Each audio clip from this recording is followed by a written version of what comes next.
Okay, so this is pedal power generator prototype 1. It's a piece of crap.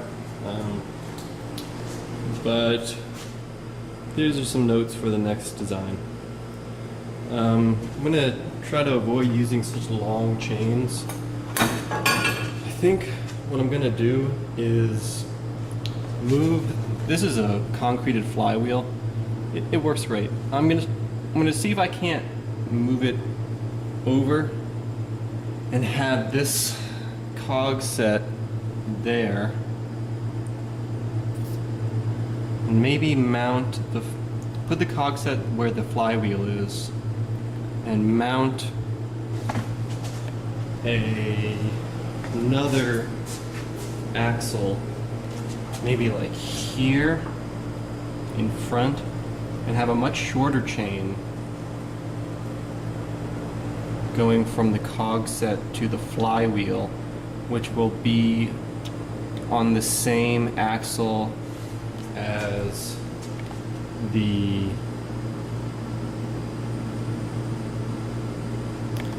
same axle as my motor. I want to use probably like a washing machine motor for the next one. I was using this treadmill one, and that's okay, but it's not ideal. So yeah, I want to eliminate the belt. This piece here was meant to be, it was mounted on a spring that mounted from there to here to pull that up and keep tension on this belt. But I don't know if I want a belt. It seems like it's inefficient. So yeah, I'm gonna probably eliminate this triangular support structure there. It's just kind of like dangerous to have this thing sitting in your crotch as you pedal. I did have a derailleur fail on this thing once.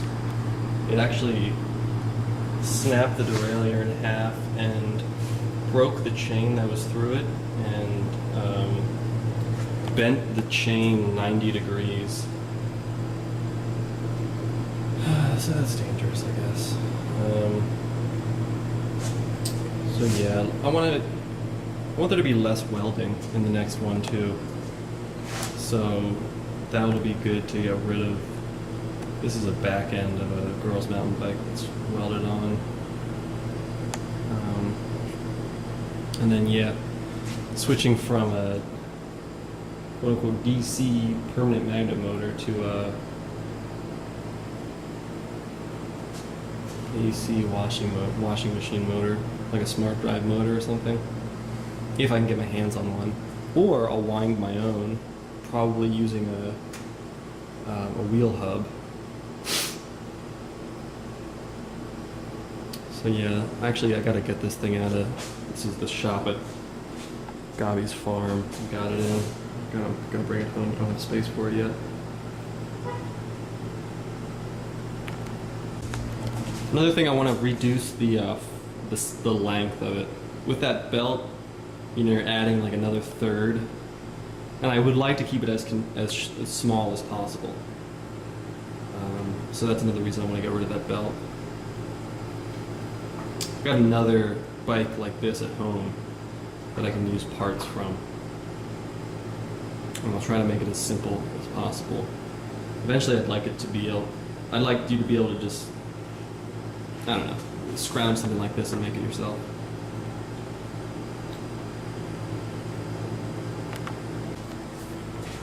So yeah, grind this off, mount this there, offset the flywheel out and forward, and I think that should do it for the next model. I put a lot of work into this, and it was mostly a big frustration because, you know, I'd work really, really long and then something wouldn't work right, or I don't know. The most I ever did was light a light bulb with it, and that was pretty good. I ended up, one of the main problems I was having was the motor mount that I had. It was this janky piece of crap. Holy sweet potatoes. So this is the motor mount I had. Same place where that tensioner for the belt mounted. This is where that mounted, and this is all just scrap steel I found laying around. Way too much welding. Need to get a simpler design. This never really sat straight. An arm mounted here through those holes, and it kind of like was just falling back. And that's how the motor mounted onto that arm. So yeah, I need to redesign the motor mount. But yeah, no motor mount because it'll just be mounted onto the bike itself. So that's much simpler, much less materials. So that's a much better design to have it mounted on the bike.